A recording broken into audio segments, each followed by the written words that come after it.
There's a misunderstanding in modern culture that if someone is not highly visible, they must be insecure. If they're not posting their face, their lifestyle, their victories, their appearance, then something must be missing. But that assumption reveals more about the culture than it does about the person being judged. Because for many empaths, the absence of self-display is not a symptom of low confidence. It is often the opposite. It can be the result of a mind that has moved beyond the need for constant external reinforcement. And this is where psychology becomes interesting. Most people have been conditioned to confuse attention with worth. Somewhere along the way, visibility became tied to identity. The more people see you, the more significant you appear to be. The more approval you receive, the more secure you must be. And social media, by design, amplifies this belief. It turns validation into a measurable system. Likes become social proof. Comments become emotional rewards. Views become a distorted form of status. But empaths often experience this dynamic differently, because empaths tend to be unusually aware of emotional undercurrents. They don't just see the surface exchange, someone posting a photo and others responding. They often perceive the invisible transaction beneath it, the need for affirmation, the performance hidden inside self-presentation, the unconscious bargaining that says, see me, approve of me, tell me I matter. And for a deeply self-aware empath, that can feel exhausting. Not because they believe posting is wrong, but because they often resist attaching their identity to public reaction. This is a critical distinction. An empath who doesn't post their photos may not be rejecting connection. They may be rejecting dependency. There is a profound difference between wanting to be seen and needing to be validated. And many empaths have spent enough of their lives being emotionally attuned to others that they begin to value something. Rare in identity, untouched by outside opinion. Think about how unusual that is in a culture built on performance. Most people are taught to build an image. Empaths often feel compelled to protect a reality because they understand something others miss. The more identity becomes fused with public approval, the easier it is to lose yourself. Once your sense of worth depends on response, you become vulnerable to emotional outsourcing. Your confidence rises and falls based on who notices you. Your peace becomes negotiable. Your self-image becomes partly owned by strangers. And empaths, especially mature empaths, often sense the danger in that. They would rather be rooted than admired. They would rather be authentic than impressive, and sometimes they would rather be unknown than misunderstood. This often comes from a deeper philosophical orientation. Empaths frequently value essence over appearance, substance over display, meaning over spectacle, and when someone values inner coherence, more than outer recognition, public self-promotion can start to feel strangely irrelevant. Because if you know who you are, what exactly are you trying to prove? That question unsettles people. Because much of modern behavior is built on proving attractiveness, proving success, proving happiness, proving relevance. But empaths often begin stepping away from systems that require constant proof, not out of superiority, out of liberation. They stop performing identity and start inhabiting it. And that changes everything. You'll notice many emotionally intelligent people become increasingly private as they grow. That's not withdrawal. That's refinement. They realize not every truth needs broadcasting. Not every moment needs witnesses.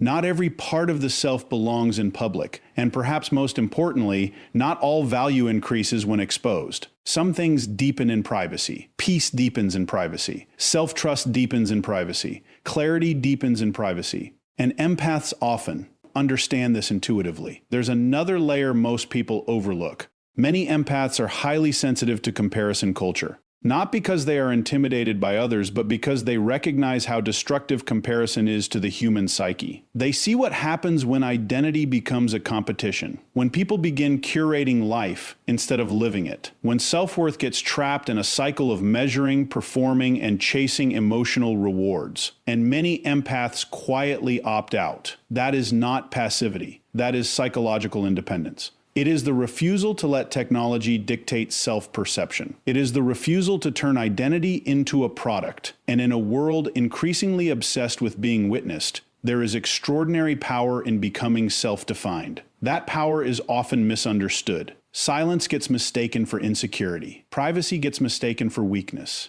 Restraint gets mistaken for absence. But some of the most secure people in the world have no interest in constant visibility, because they are no longer hungry for what attention feeds. They have found nourishment elsewhere, in purpose, in inner peace, in real relationships, in self-respect, and that is something algorithms cannot measure. In fact, one of the strongest signs of inner stability is the ability to exist without announcing yourself, to know your worth without displaying it, to possess depth without packaging it, to remain whole without applause. That is not social detachment. That is freedom. And for many empaths, not posting their photos is a quiet expression of that freedom, a silent declaration that identity is not a performance. That worth does not require witnesses. That presence is not diminished by privacy. And maybe this is what unsettles others most.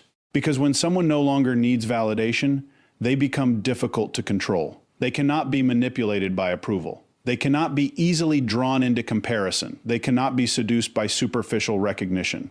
And that kind of psychological sovereignty is rare, but it is real, and many empaths live it quietly, not because they are hiding, because they have stopped confusing visibility with value. And that may be one of the most radical acts of self-possession in the modern world, because the moment you stop asking the world to confirm your worth is the moment you begin to fully own it. Once you understand that many empaths don't avoid visibility because they lack confidence, the next question becomes far more interesting. Why do so many of them actively protect their privacy? And this is where most people miss the deeper psychology, because privacy for an empath is often not about hiding. It's about protection. Highly sensitive people tend to experience exposure differently than others. What feels casual to one person can feel invasive to an empath. What seems like harmless sharing to most can feel, to a deeply perceptive mind, like opening a door that may be difficult to close.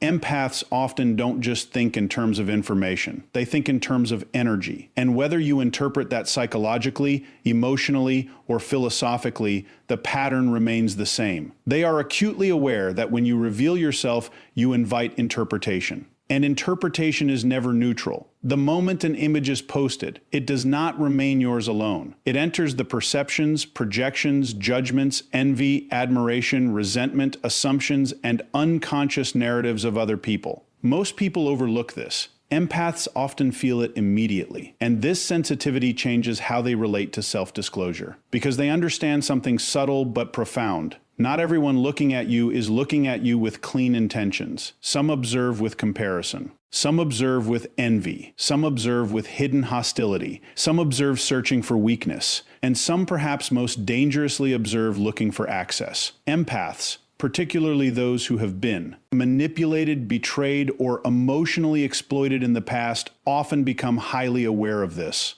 And awareness changes behavior. A person who has learned that visibility can attract intrusion does not treat privacy casually. They treat it as a boundary, and boundaries, psychologically speaking, are one of the clearest signs of emotional health. This is important because people often misread guardedness. They call it withdrawal. They call it fear. They call it avoidance. But what they may actually be seeing is discernment. And discernment is not the same as distrust. It is the ability to distinguish what deserves access from what does not. That is wisdom. And empaths often develop this wisdom through painful experience, because many empaths spend years overexposing themselves emotionally. They give too much, reveal too much, trust too quickly, assume others have the same sincerity they do, and then reality teaches them otherwise. They encounter gossip, projection, manipulation, people who study their vulnerabilities, people who use personal openness as leverage. And after enough of these experiences, a shift occurs. The empath stops seeing openness as always virtuous and begins seeing selectivity as necessary. This is a profound psychological evolution, because immature sensitivity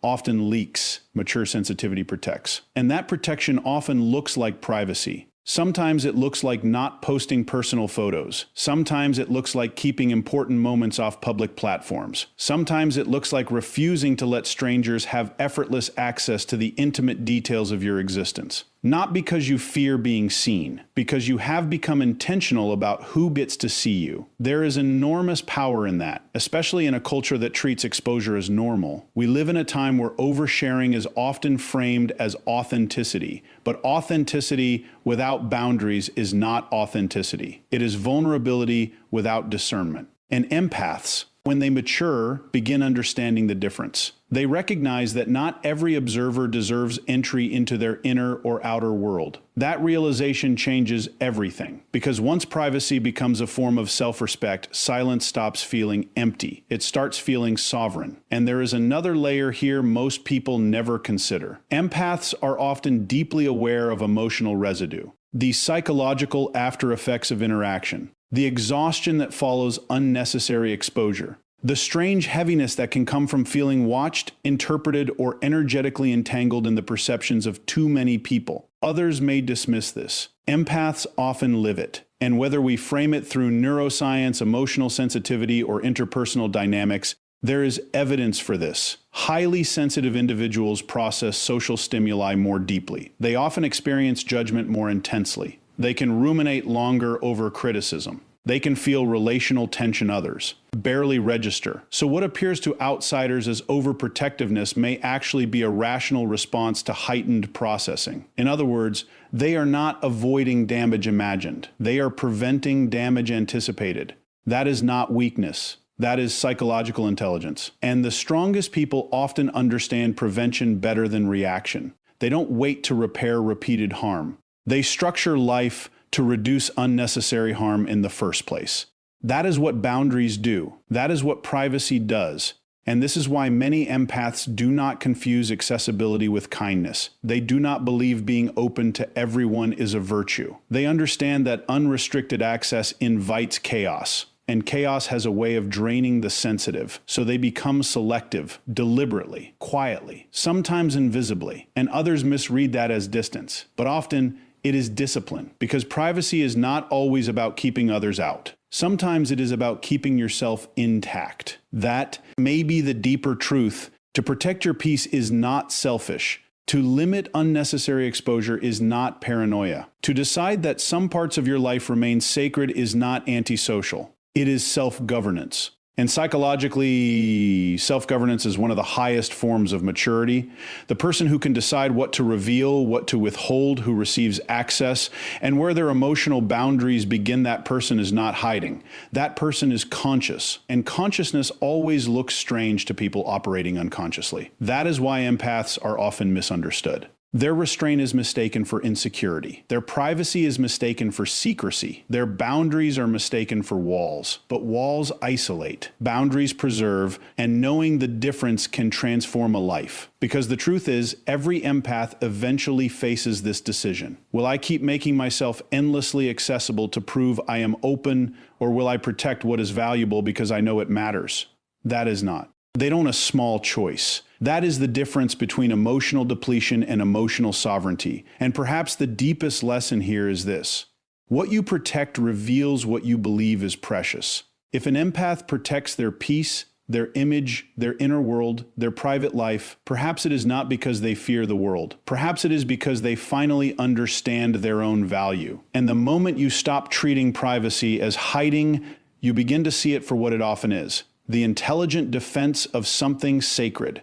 Once you understand that many empaths are not avoiding visibility and they are not merely protecting privacy, a deeper pattern starts to emerge. For many of them, the decision not to constantly post their lives is tied to something even more fundamental. They are often more interested in experiencing life than performing it. And that distinction may be one of the great psychological divides of our time. Because modern culture has quietly trained people to confuse documentation with participation, to believe that if a moment is not shared, it somehow matters less, that if an experience is not displayed, it is incomplete, that if others do not witness it, it loses significance. But empaths often resist this logic instinctively, because they tend to relate to life through presence, not performance. And those are radically different ways of existing. Performance asks, how will this appear? Presence asks, how fully am I living this? Performance turns moments outward. Presence turns awareness inward. And empaths often feel the tension between those two modes very strongly, because the moment you begin curating an experience for observation, something subtle changes. Attention splits. Part of you is no longer immersed in the moment. Part of you has stepped outside the moment to manage perception, to frame it, to package it, to anticipate response. And many empaths feel that fracture. They sense how quickly living can become presenting, and they resist it. This is not accidental. It often emerges from a psychological orientation toward depth. Empaths tend to value felt experience over symbolic representation. They often care more about what something means than how the culture than it does about the person being judged. Because for many empaths, the absence of self-display is not a symptom of low confidence. It is often the opposite. It can be the result of a mind that has moved beyond the need for constant external reinforcement. And this is where psychology becomes interesting. Most people have been conditioned to confuse attention with worth. Somewhere along the way, visibility became tied to identity. The more people see you, the more significant you appear to be. The more approval you receive, the more secure you must be. And social media, by design, amplifies this belief. It turns validation into a measurable system. Likes become social proof. Comments become emotional rewards. Views become a distorted form of status. But empaths often experience this dynamic differently, because empaths tend to be unusually aware